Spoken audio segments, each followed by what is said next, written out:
guys, welcome back to the Pineapple Party Podcast.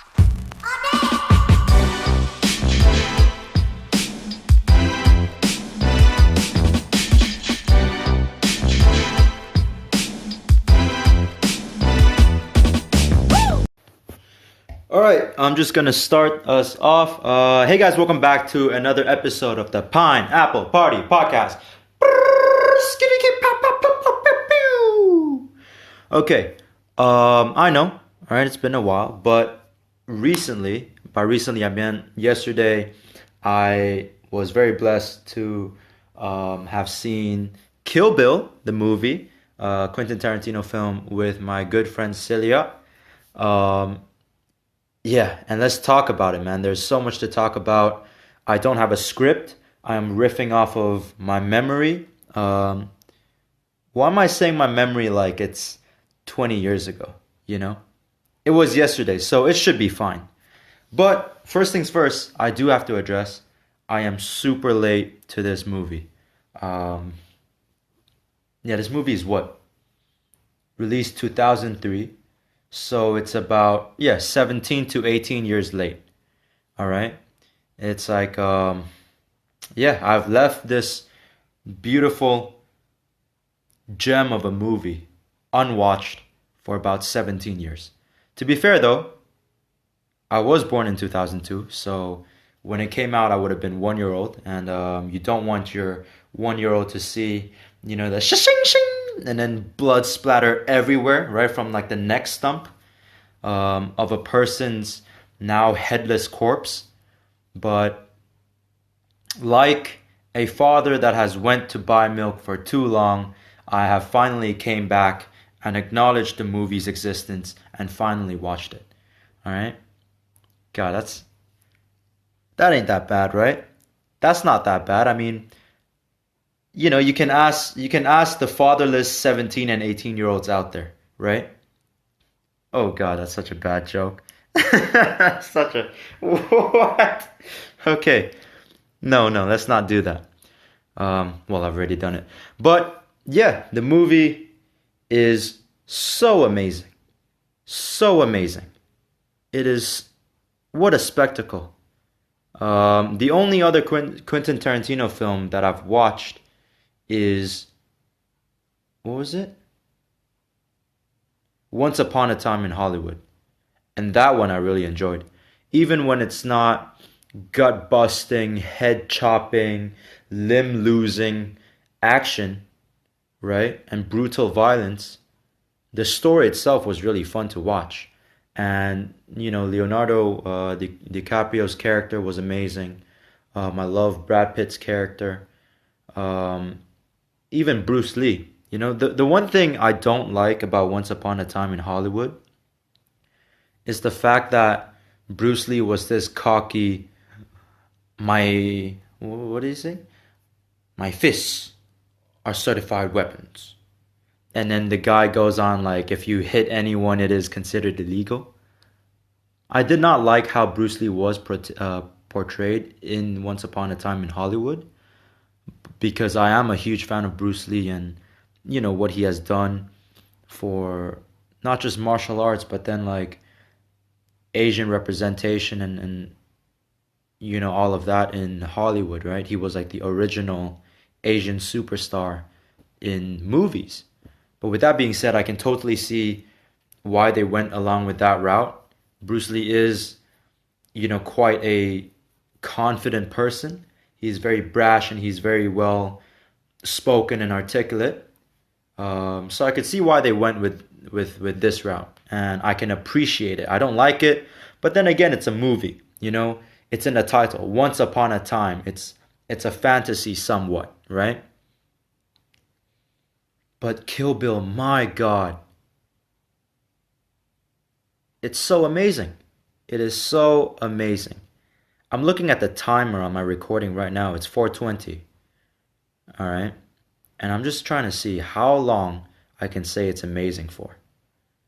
But seriously speaking, this movie blows my mind. And it's not like a Rambo type of movie where you're there for the action, right? And hear me out, where you're only there for the action. You see people's limbs coming off, um, and then Rambo's there, dual machine guns, with grease and spray tan all over his body. Um, but this is different. This is different. Let's talk about cinematography first. Let's talk about the way this movie was filmed.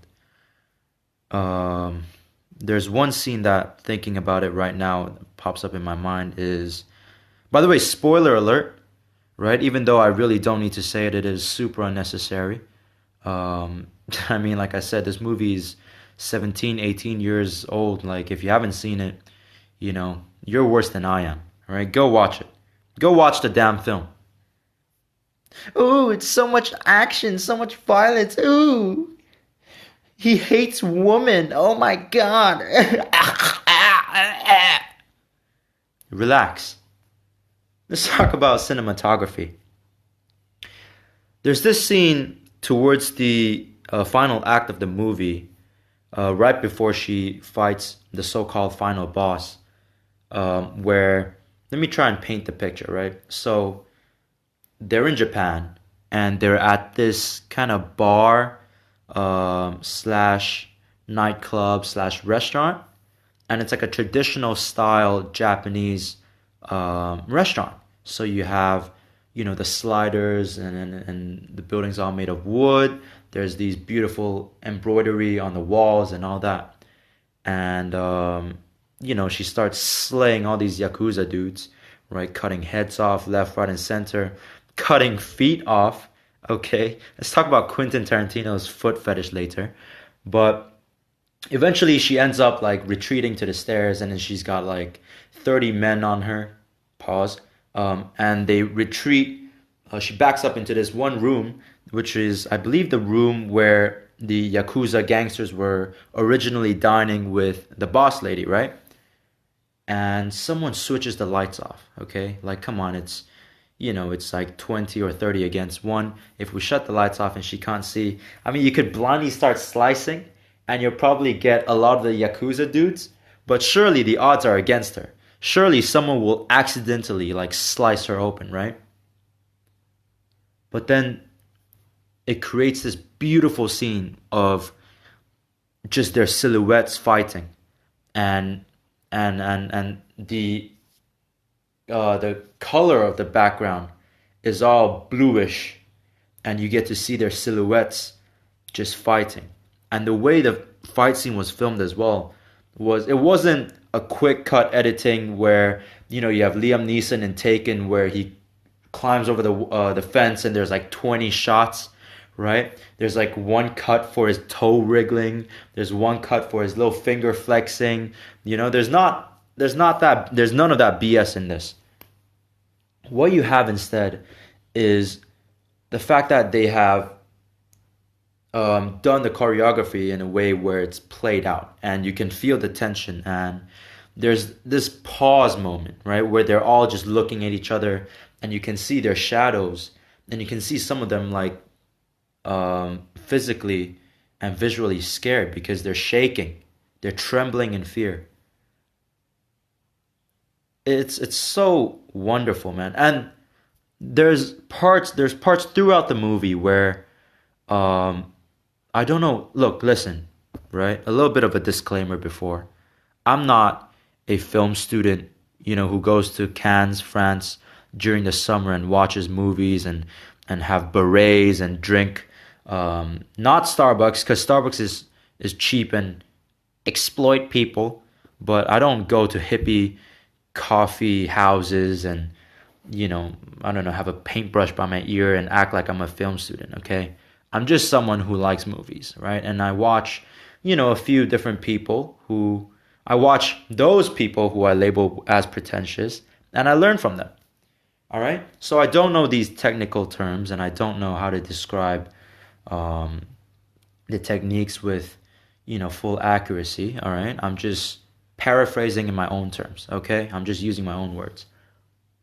But there are parts of this movie where you can see the villain, whoever her target is, and her like and her face or whatever in like this side to side comparison thing, and it makes it so interesting. It's just like this change of um, filming where you can get a little bit of a zoom in into their facial expressions, and it just makes it so interesting. It makes it so much more fun. And the way he, sorry, Quentin Tarantino, um, films the fights. Like I said, first things first, they actually allow the scene to marinate, and they allow the scene to have pauses. So it's not non-stop violence where you can easily tune out because too much of the same thing eventually becomes white noise, right? But he actually lets you pause. He lets the scene rest, and there are moments where no one is doing anything, right? Before they fight and before heads get sliced off. Okay? And like I said, this is where you can see how each of the characters are feeling. Whether it's the bride herself, right? Whether it's Cottonmouth, which is the she's not the main antagonist in a way because she's not the main bad guy. But in volume one, I could kind of say she is the antagonist with the most screen time, right? And I forgot her name. It's like Oni San Kagawa or something. Like, I don't know. Park Ji Sung. So let's call her Cottonmouth. That's her alias.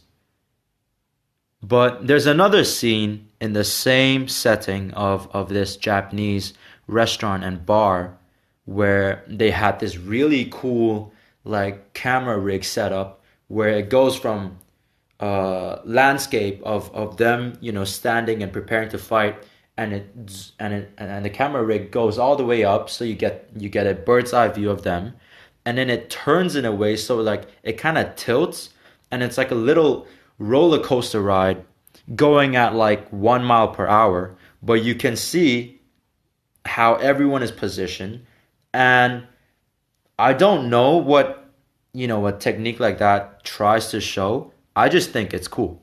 I just think this man knows how to make every single scene interesting and fresh, right?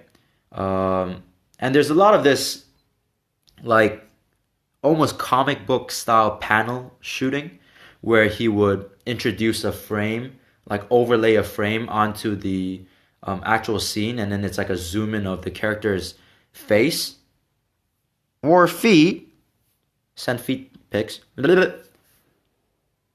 But it's just cool. It's just entertaining, you know?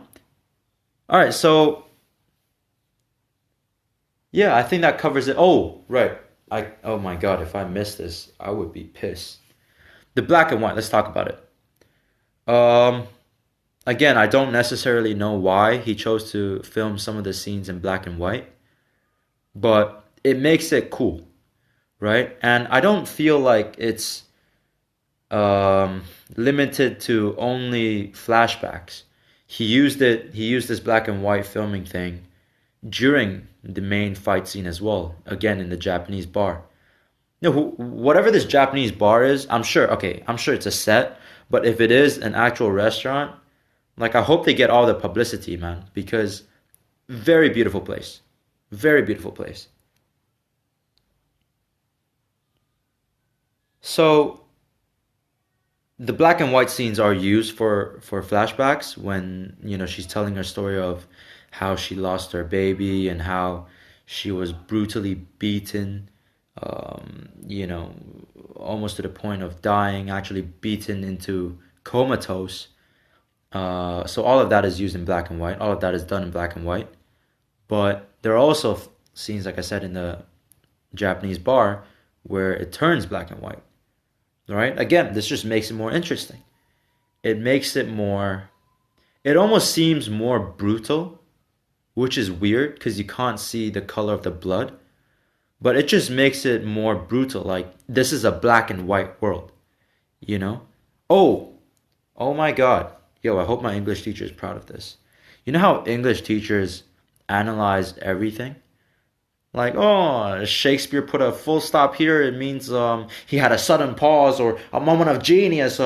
This means that Romeo and Juliet has herpes or something like that, right? I don't know if they knew what herpes was back then. They probably called it leprosy and banished them and exiled them and, burned them as witches. But that would have been another version of Romeo and Juliet that never made it out the writer's room. But anyways, I go off on a tangent. What was I saying? Do do do do do do do. What was I saying? Do do do do do. Oh yeah, it could be black and white because it shows. First of all, it shows how brutal the situation is. Like there's no gray area, right? There's no color in her world where she sees everything as black and white, as getting revenge is a necessity. It is a must. It is mandatory for her. It could also show how, yeah, to exact revenge, this is a story about revenge, and um, as shown in the opening scene where she kills another assassin, even though the assassin has now retired and denounced her old life and has a family, has a daughter, it is black and white that in order to be even, she has to be killed, and the daughter has to be killed as well, the husband has to be killed as well. It's a black and white world for the bride and all these assassins. It's it's whatever on paper. There's no changing it, there's no bending it, there's no amount of sympathy that can deter her from achieving her goal of exacting revenge. Maybe that's why it's all in black and white, right? Um, yeah, so that's the cinematography. The music. Oh my God, man. This music is so damn good. The music in this movie is so good. It is so good. And it is so damn weird as well. Yeah, usually scores, as far as I'm concerned, right? In my very limited knowledge, scores are usually just, a lot of strings, a lot of orchestral percussion, right?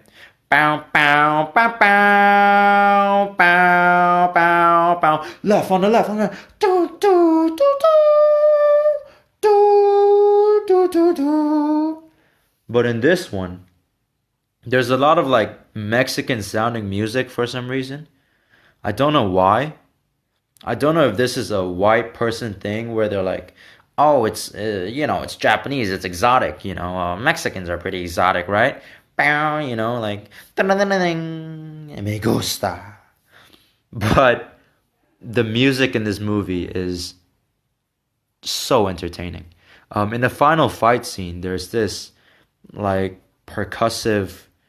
um, percussive score that comes in. It's like what was it? It's like a clap kind of thing, and then there's these back and forth bongos sounding ish percussion that are playing left and right, left and right. Hold up.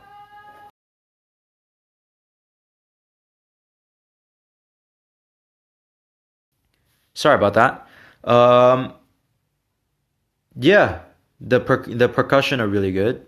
The music score is really well done.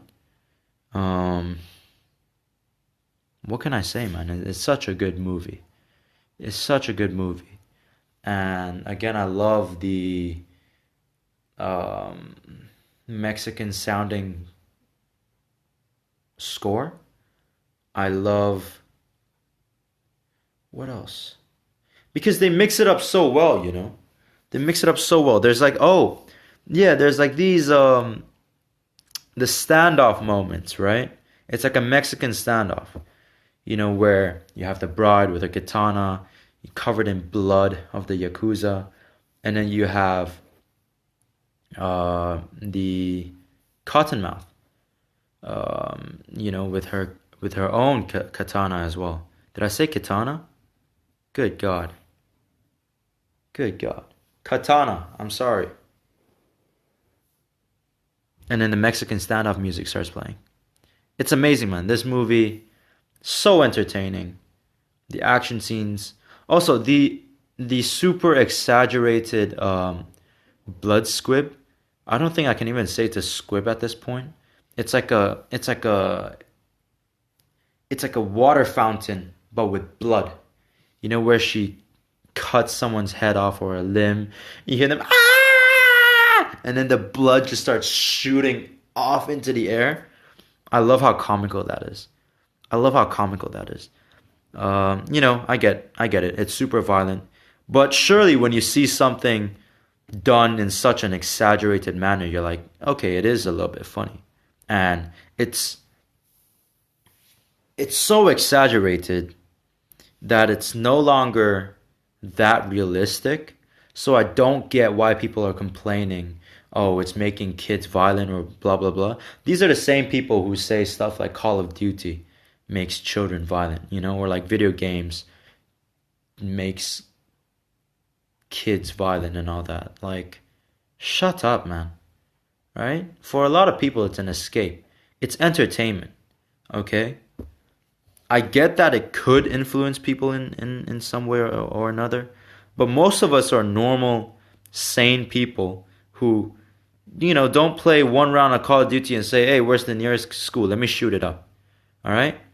Most of us are normal, functioning human beings who play video games, watch movies as entertainment, just entertainment, just to have fun, to meet with friends, especially now that we're in a pandemic. You can't go out in most places, right? We don't all live in America. So for us to see our friends, we can catch up over Zoom and watch a movie, or over Discord and play a video game. Like, just shut up, man. Just shut up.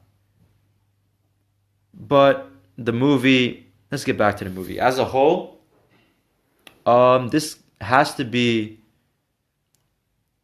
an 8 out of 10.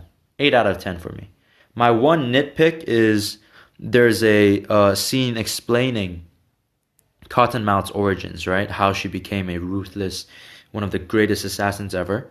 And first of all, one thing about this scene that I really love is the fact that they decide to animate it in an anime style. And it just, again, makes it so much more interesting. And it allows the scene to